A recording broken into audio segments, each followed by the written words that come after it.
What's up, guys? LQ here with the LQ Review, and I'm here to give my review of Survivor Episode 6, Suck It Up, Buttercup. Yeah, I know, I'm a week late on this one. I'm a week late on a lot of stuff. I'm going to try really hard to get caught up today, but we've had, in LQ world, we've had a rough few days. So apologize for that, but we're going to get back to some regular uploads, starting with this one. Survivor Episode 6, Suck It Up, Buttercup. What did I think of it? All in all, it was a pretty good episode. Elaine has now officially grown on me, and Elaine has become perhaps my favorite player in the game at this point. We know that Missy is still my pick to win, and I can't change it. That was my first episode pick. But Elaine has grown on me to the point where, yeah, she's my favorite player. She's personable. She's funny. She's got a nice strategic mind to her, and she's an every person. You know, she's not some model out there. She's not some bodybuilder. She's not somebody that, at least I don't think she's somebody that production ran out and recruited from some casting agency. That she's somebody that they cast because of her personality, and that shows. That shows. You know, a lot of your casting agency people, they are dull, and Elaine is not that. Elaine is fun to watch, and definitely gives it 120%. So, what I really liked about this episode, though, was her interaction with Boston Rob and Sandra when she went to the Island of the Idols. You know, they told her that she has this opportunity to get an advantage, and the advantage is to block somebody's vote. She doesn't even ask what it is. She says, yes, let's do it. I loved that. I love the fact that she was just like, I'm here to play. I'm here to play. I'm going to take the risk, and I'm going to play hard. I always say I like the players, the people who come to play hard. I don't care if they're a hero. I don't care if they're a villain. I like the people who come to play. And Elaine came to play, and I love it. And she's playing hard. So let's talk about Durag Gate. You know, you've got, what's the kid's name who said that to, let me see here. So with Durag Gate, as I affectionately call it, apparently, you know, it was not apparently, Jack made a comment to Jamal about his buff being a durag that Jamal took offense to. Jamal said that this was racially insensitive, and Jamal definitely took offense to it, but he didn't blow up at Jack. He took an opportunity to sit down, talk him through it, and use it as a teachable moment for this young guy who you know, didn't really know he was being insensitive, didn't really know he was being, you know, discriminatory. To be fair to Jack, I would not have known that either. I would not have known that either. Now, as you can see, white skin. What do I know about being marginalized? But I had a African-American roommate in college, and he wore durag, and I called it a durag. When I was talking to him about it, I would call it a durag because that's what he called it. Now, for all the time I lived with him, he never once told me, dude, that's insensitive. Dude, you're marginalizing me. Dude, that's racist. You can't use the term durag. So I got a couple ideas on what happened here. Option number one, it is racist. And maybe my African-American roommate was giving me a pass on it. And because him and I were close friends, we were good friends, and maybe he was just like, you know what? It's racist that he's calling it a do-rag. I'm going to give him a pass. That's possible. Number two could be maybe it was insensitive in the context, right? Maybe if it actually was a do-rag that was laying there and Jack says, hey, can you move your do-rag? Then it wouldn't be insensitive. Then it wouldn't be an offensive term. But the fact that it was a buff, something that all of them had, and Jack said, hey, can you move your do-rag? At that point, it became insensitive. And at that point, it became offensive because that's not actually what it was. It was a buff, something that they all had. So option 1 was that it is offensive for a white person to use the term do-rag, and that my African-American roommate was giving me a free pass on it because we were friends.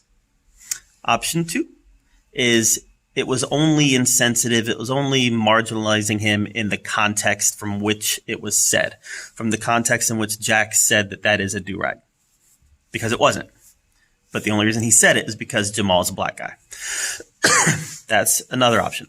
Option 3 is it's 2019, not 2003 like it was when I was in college, that the crux of what that word means has changed over time. That's possible. I'm going to go with option 2, though. I'm going with option 2, that it was context. That the way that he used it, given the fact that it's not actually what it was the reason that Jamal took offense to it. So, you know what? When I was watching the episode, I kind of sympathized with Jack a little bit. I was like, this is a kid that didn't know any better. Heck, I didn't know that was a racist term. But then when I sit down and I analyze what happened and I came up with my theories, I really think it's option 2. That it was in the context from which it was said. So I give Jamal a pass on it now. And guys, I really like Jamal. I really like him a lot. I think that this is somebody who's playing a really good game, a really well thought out game. A lot of strategy and a lot of social ability. All right. He could have blown up on Jack. He didn't. He used it as a teaching opportunity. And now his bond with Jack is even greater because he showed grace and he taught. And as human beings, we love it when people show us grace for our mistakes. And whether we want to admit it or not, we love our teachers. I'm a teacher. So I liked that interaction after the fact. During it kind of left a bad taste in my mouth, if I'm being honest. But after the fact, and I really had a chance to look at it, I was like, this was a nice opportunity to show America that not all misunderstandings have to end in somebody blowing up somebody's social media post and trying to get him fired, which is what usually happens in America now.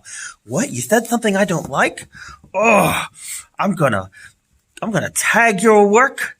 I'm gonna tag your work with a screenshot of what you said. This happened to me the other day. Seriously, I was debating somebody about Batman. And I said something along the lines of Batman is not a hero in the traditional sense. I said Batman, and I'm typing right here. I said Batman breaks the law every time he puts on the suit and pummels a criminal. That is breaking the law. And this guy took a screenshot of what I said, saying that Batman was not a hero in the traditional sense, and he tags my work and says, "Is this the type of person you want working at your school?" Clearly indicating, do you want somebody working at your school that doesn't think Batman's a hero? It doesn't think Batman's a hero in the traditional sense. That was what I got. Is this the type of person working at your school? Somebody who says that Batman breaks the law every time he puts on a costume and beats somebody to a pulp? That is what we do in America. And this interaction between Jamal and Jack showed that we don't have to do that. We can have conversations. It's okay to have conversations. And it's okay to not agree. And it's okay to make mistakes and have somebody correct your mistake. I can make a mistake and somebody can correct it, and I don't have to get all defensive about it. Or somebody could do something to offend me, and I don't have to get crazy. I can tell them why I'm offended and communicate it with words. That is not what America is now. So I really liked that sequence. I did. After I watched it, I liked it. I didn't like it initially. I really liked it at the end. Let's move on from that, though, to the vote off. I kind of felt bad for Jason for a second because, like, he clearly wanted to play Survivor and he clearly wanted to do better than he did. But at the same time, go Elaine. Go Elaine. You're rocking it. And I'm loving what you're doing. I'm loving that she blocked Jason's vote, and I'm loving that Jason was the one to go. And as much as I felt bad for the fact that empathized for the fact that dude wanted to play, you played, man. You lost. That's the way I feel about Jason. You played, you lost. So this was a much better episode than episode 5. Like I said, Island of the Idols is bringing a new dimension to the game. A dimension that I like. I didn't think I would like it, or at least I was skeptical, but I like it. In episode 5, when we didn't have Island of the Idols, I missed it. We had it back this episode, and it was good. So this was a good episode. Enjoyed it quite a bit. Can't wait to see what happens tonight on Island of the Idols, episode 7. Sorry about not being able to put some uploads lately. We've been dealing with some. We had some friends that passed on, and we've been dealing with that a little bit. But ready to do some uploads and ready to get caught back up. So I appreciate everybody being patient, and I appreciate everybody checking out my videos. So thank you so much for being here at the OQ Review, and we'll talk to you next time. Every single day